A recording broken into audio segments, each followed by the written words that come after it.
இன்றைக்கு இந்த 7 சபையில முதலாவது எபேசு திருச்சபை குறித்து தான் நம்ம பார்க்க போகிறோம். இந்த 7 சபைகளை குறித்து நம்ம பார்க்கும்போது ஒவ்வொரு சபையிலே 4 சப் டைட்டில வச்சு இன்றைக்கு நம்ம பார்க்க போகிறோம்.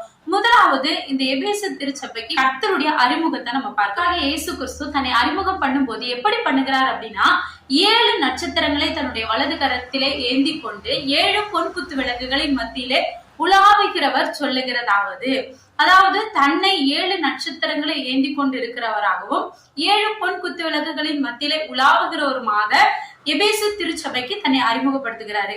அதை தொடர்ந்து சப்டைட்டில நம்ம என்ன எடுத்துக்கிறோம் அப்படின்னா, இந்த சபையை குறித்து கர்த்தருடைய அங்கு பார்க்க முடியும். அதாவது கர்த்தருடைய அன்பான பாராட்டை நம்ம அந்த இடத்துல நம்ம வைத்து பார்க்க போகிறோம். அவர் ஒவ்வொரு காரியமா இந்த சபை குறித்து எடுத்து சொல்வாரு. உன் கிரியைகளையும் உன் பிரயாசத்தையும் உன் பொறுமையையும் நீ பொல்லாதவர்களை சகிக்க கூடாமல் இருக்கிறதையும் அப்போஸ்தலர்களை உண்மையான அப்போஸ்தலர்களா இல்லையா அப்படிங்கிறத சோதித்து அதை அறிந்து கொள்ளுகிறதையும் நீ சகித்து கொண்டிருக்கிறதையும் பொறுமையா இருக்கிறதையும், அது மாத்திரமல்ல அவருடைய நாமத்தின் நிமித்தம் இடப்படையாமல் கர்த்தருக்குள்ள இருக்கிறதையும் நான் அறிந்திருக்கிறேன் அப்படின்னு சொல்லி ஒரு பாராட்ட அங்க சொல்லுவாரு. மூன்றாவது நம்ம சப்டைட்டிலா என்ன எடுத்துக்கிறோம் அப்படின்னா, அன்பான கடிந்து கொள்ளுதல். அதோடு கூட ஒரு சில எச்சரிப்பையும் அங்க அவர் கூறுவாரு. அவர் ஸ்டார்ட் பண்ணும்போதே என்னன்னு சொல்லுவாருன்னா, நீ ஆதியிலே கொண்டிருந்த அன்பை விட்டாய் அப்படின்னு சொல்லி அங்க ஸ்டார்ட் பண்ணிட்டு அவர் சொல்லுவாரு, நீ இந்த நிலைமையில இருந்து விழுந்த அப்படிங்கறத நீ அறிந்து கொண்டு ஆதியிலே கொண்டிருந்த அன்புக்கு மறுபடியும் திரும்பி வா அப்படின்னு சொல்லி அவங்கள இன்வைட் பண்ற மாதிரி இருக்கும். அது மாத்திரமல்ல, அதுல ஒரு எச்சரிப்பை நான் சொல்லியிருந்தேன் இல்லையா, இதுல அவர் அந்த சபை குறித்து எப்படி எச்சரிக்கிறார்னா, நீ திரும்பி வராத பட்சத்துல உன் விளக்கு தண்டை அதன் இடத்துல இருந்து நீக்கி போடுவேன் அப்படின்னு சொல்லி அந்த திருச்சபையை அவர் எச்சரிக்கை. மாத்திரம் இல்ல, கடைசியா நம்ம என்ன பார்க்க போறோம் அப்படின்னா, கடைசியா அவர் முடிக்கும் போது இங்க ஒரு அருமையான வாக்கு தத்தத்தை கொடுத்திருப்பாரு. ஜெயம் கொள்ளுகிறவன் எவனோ அவனுக்கு பரதேசியில் இருக்கிறதான ஜீவ விருட்சத்தின் கனியை புசிக்க இந்த சபைக்கான வாக்கு தத்தத்தை அவர் சொல்லியிருப்பாரு. ஆதியாகமத்துல நம்ம வாசிக்கும் போது ஏதேன் தோட்டத்தில் காவல் வைக்கப்பட்டதான அந்த ஜீவ விருட்சத்தின் கனியை நான் புசிக்க கொடுப்பேன் அப்படின்னு சொல்லி எபேசு திருச்சபைக்கு அவர் வாக்குத்தத்தம் கொடுக்கிறார். அப்படியாக இந்த திருச்சபையை நம்ம எடுத்துக்கிட்டோம் அப்படின்னா, நான் ஏற்கனவே சொன்னது போல 4 பிரிக்கலாம். முதலாவது தேவன் தன்னை யாரு அப்படிங்கறது குறித்து அவங்களுக்கு ஒரு இன்ட்ரோடக்ஷனா தன்னை அறிமுகப்படுத்துகிறாரு. இரண்டாவது அந்த சபையில இருக்கிறவங்க எப்படிப்பட்டவங்களா இருக்கிறாங்க அப்படின்னு சொல்லி அவர்களை புகழ்ந்து ஒரு சில வார்த்தைகளை சொல்வாரு. மூன்றாவதாக அந்த சபையில இருக்கிறவங்க செய்கிறதான தவறை உணர்த்தி அதை கடிந்து கொண்டு ஒரு காரியத்தை சொல்லுவாரு. கடைசியாக நீங்க இது எல்லாவற்றில இருந்து மீண்டு வந்தீங்க அப்படின்னா இந்த ஆசீர்வாதத்தை, இந்த வாக்கு தத்தத்தை உங்கள் வாழ்க்கையில நான் செய்வேன். இன்னைக்கு நம்ம 2வது திருச்சபையான சிமர்னா திருச்சபை குறித்து தான் நம்ம பார்க்க போகிறோம். இங்க நம்ம ஏற்கனவே பார்த்தது போல 4 சப்டைட்டில் வச்சுதான் நம்ம பார்க்க போகிறோம். முதலாவது கர்த்தருடைய அர்த்தத்தை பார்க்கிறோம். கர்த்தர் தன்னை அறிமுகப்படுத்தும் போது எப்படி அறிமுகப்படுத்துகிறார்னா, முந்தினவரும் பிந்தினவரும் மரித்தோரிலிருந்து உயிர் தெழுந்தவரும் சொல்லுகிறதாவது அப்படின்னு சொல்லி தன்னை இன்ட்ரோடியூஸ் பண்ணுவாரு.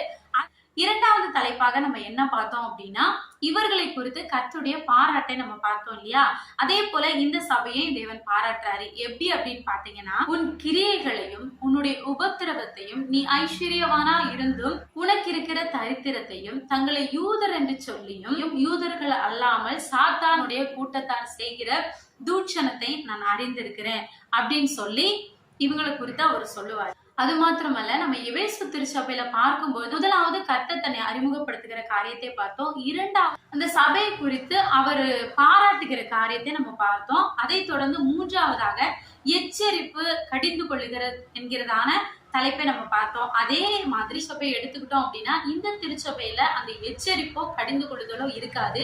ஆனா அதற்கு பதிலா ஒரு தீர்க்க தரிசன வார்த்தைகளை நம்ம இங்க பார்க்க முடியும். இங்க நம்ம வாசிக்கும் பொழுது அவர் சொல்லுவாரு, நீங்க உபத்திரவப்பட போகிறீங்க, பிசாசனால நீங்க உபத்திரவப்படுவீங்க, உங்களில் அநேகர் காவல்லையும் வைக்கப்படுவாங்க. அது மாத்திரமல்ல 10 நாள் அளவும் நீங்க அதிகமாய் உபத்திரவப்படுவீங்க. அதனால அந்த நாள்ல நீங்க சோர்ந்து போகாம தைரியமா இருங்க அப்படின்னு சொல்லி ஒரு தீர்க்க தரிசன வார்த்தைகளை அங்க சொல்லியிருப்பாரு. ஆமாங்க, நமக்கு வேதத்துல நம்ம வாசிக்கும் பொழுது ஒரு நாள் தேவ சமூகத்துல ஒரு வருஷமாக நம்ம பார்க்கிறோம். அதே போலதான் இங்க 10 நாள் என்பது 10 வருடங்களாய் அவங்க உபத்திரவத்தை அனுபவிக்க போகிறாங்க. அந்த உபத்திரவத்துல நீங்க சோர்ந்து போகாம தைரியமா இருங்க, அப்படி இருங்க. அப்படி இருக்கிற உங்களுக்கு கர்த்தர் எல்லா சபைக்கும் சொல்லுகிறது போல இங்கேயும் ஒரு வாக்கு தத்தத்தை கொடுக்கிறாரு. அப்படி பிரச்சனை வரும்போது நீங்க சோதிக்கப்பட்டாலும் மரண பரியந்தமும் நீங்க உண்மையா இருங்க. அப்படி இருந்தீங்க அப்படின்னா உங்களுக்கு ஜீவ கிரீடத்தை கொடுப்பேன் அப்படின்னு சொல்லி இந்த திருச்சபைக்கு அவர் வாக்குத்தத்தம் கொடுத்தார். மூன்றாவது திருச்சபையான பெர்கமோ சபை குறித்து தான் நம்ம பார்க்க போகிறோம்.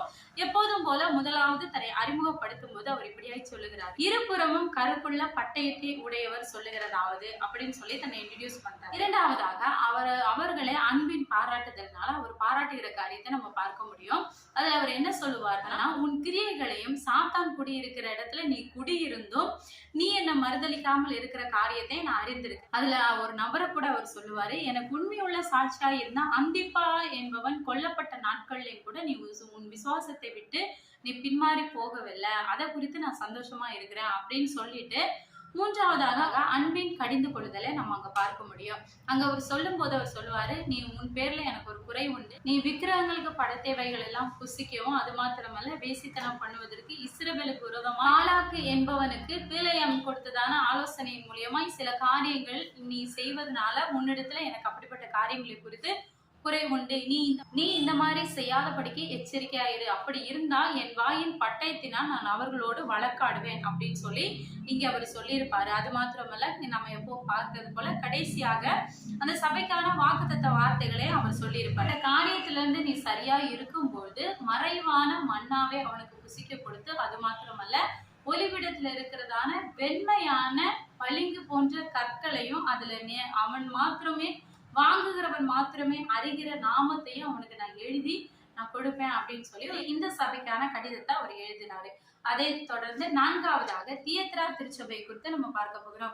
இந்த சபைக்கு ஏற்கனவே நம்ம பார்த்தது போலதான் கர்த்தர் முதலாவது தன்னை குறித்து அறிமுகப்படுத்துகிற காரியத்தை நம்ம பார்க்க. இந்த சபைக்கு தன்னை அறிமுகப்படுத்தும் போது ஒரு டிஃப்ரெண்டான காரியத்தை அவர் அறிமுகப்படுத்துவாரு. அக்கினி ஜுவாலை போன்ற கண்களை, பிரகாசமான வெண்கலம் போன்ற பாதங்களையும் உடையவர் சொல்லுகிறதாவது அப்படின்னு சொல்லியிருப்பாரு. இரண்டாவதாக அவர்களை பாராட்டியும் சில வார்த்தைகளை அவர் சொல்லியிருப்பாரு. நீ முன்பு இருந்தது போல நீ விசுவாசத்திலையும் தைரியத்திலையும் நீ உன்னுடைய ஊழியத்துல எல்லாவற்றிலையும் நீ பெருகி இருக்கிறதையும் நீ எல்லாத்தையும் பர்ஃபெக்டா செய்யறதையும் நான் அறிந்திருக்கிறேன் அப்படின்னு சொல்லிட்டு தொடர்ந்து அந்த சபைக்கான கடிந்து கொள்ளுதல் மற்றும் எச்சரிப்பான வார்த்தைகளை அங்க அவர் சொல்லியிருக்கல. இவ்வளவு பெருமையா சொல்லிட்டு அவர் அடுத்த வார்த்தையில அவர் சொல்லும் போது, அதாவது அவர்களை அன்பாய் கடிந்து கொள்ளும் போது அவர்களை எச்சரிக்கும் போது அவர் சொல்லுவாரு, நீ எசபேலுடைய வேசித்தனத்திற்கு நீ இடம் கொடுக்கறது என்ன, அப்படிப்பட்ட தீர்க்கதரிசிகளை நீ ஏற்றுக்கொண்டு அவங்க செய்கிற காரியத்துக்கு நீ சம்மதிக்கிறது என்ன அப்படின்னு சொல்லி கேட்டுட்டு தொடர்ந்து அவர்களுக்கு நீங்க இப்படியே செய்து கொண்டிருந்தீங்கன்னா நான் அவங்களை இப்படியா பனிஷ் பண்ணுவேன் அப்படின்ற சொல்ற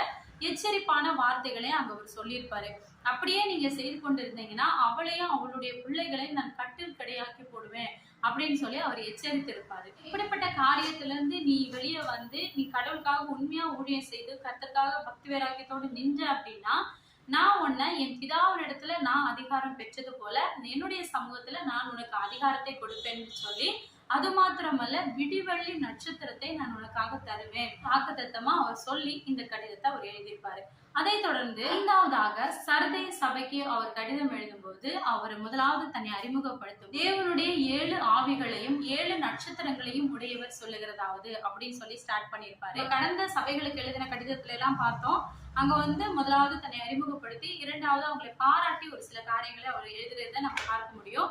ஆனா இந்த சபையில அந்த பாராட்டை நம்மளால பார்க்க முடியாது. இந்த சபையில எச்சரிப்பு மாத்திரம் தான் இருக்கும். இந்த சபையில இருக்கிறவங்க பாராட்டுற மாதிரி எதுவும் நடந்துக்கலன்னு நான் நினைக்கிறேன்.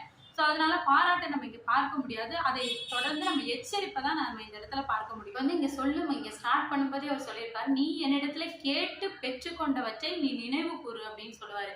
ஸோ இதுல இருந்து என்ன தெரியுதுன்னா, இவங்க ஏதோ ஒரு காரியத்துல கத்தடத்துல ஜெபித்து அவங்க வரங்களே இருக்கலாம், கிருபைகளா இருக்கலாம், எதுவா இருந்தாலும் ஜெபித்து கத்தடத்துல இருந்து பெற்றுக்கொண்டாங்க. ஆனா அதை பெற்றுக்கொண்ட காரியத்தெல்லாம் அவங்க மறந்து போய் மனம் போன போக்குல ஒரு வாழ்க்கையை வாழ்ந்து கொண்டு இருக்கிற இந்த ஜனங்களை பார்த்து கருத்து சொல்லுகிறாரு, நீங்க என்னிடத்துல கேட்டு பெற்றுக்கொண்ட காரியத்தை நினைவு கூறி இந்த நாட்கள்ல மனம் திரும்புங்க அப்படின்னு சொல்லி ஒரு எச்சரிப்பை அங்க கொடுத்திருப்பாரு. அப்படி நீங்க மனம் திரும்பாத பட்சத்துல நான் எந்த நேரத்துல வருவேன்னு உங்களுக்கு தெரியவே தெரியாது, திருடனை போல நான் வருவேன், வர்ற நாளிகை கூட உன்னால கண்டுபிடிக்க முடியாது அப்படின்னு சொல்லி எச்சரித்திருப்பாரு.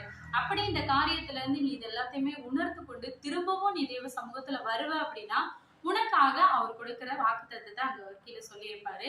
வெண் வஸ்திரம் உனக்கு தரிப்பிக்கப்படும். ஆல்ரெடி நீ ஏற்கனவே நீ ஜெபித்து பெற்றுக்கொண்டனால ஜீவ புஸ்தகத்துல உன் பேர் ஆல்ரெடி இருக்கு. அதனால நான் அந்த பேரை கிறுக்கி போடாம என் பிதாவுக்கு முன்பாக நான் அவனை குறித்து சாட்சி சொல்லுவேன் அப்படின்னு சொல்லி இந்த சபைக்கு அவர் சொல்லியிருப்பாரு.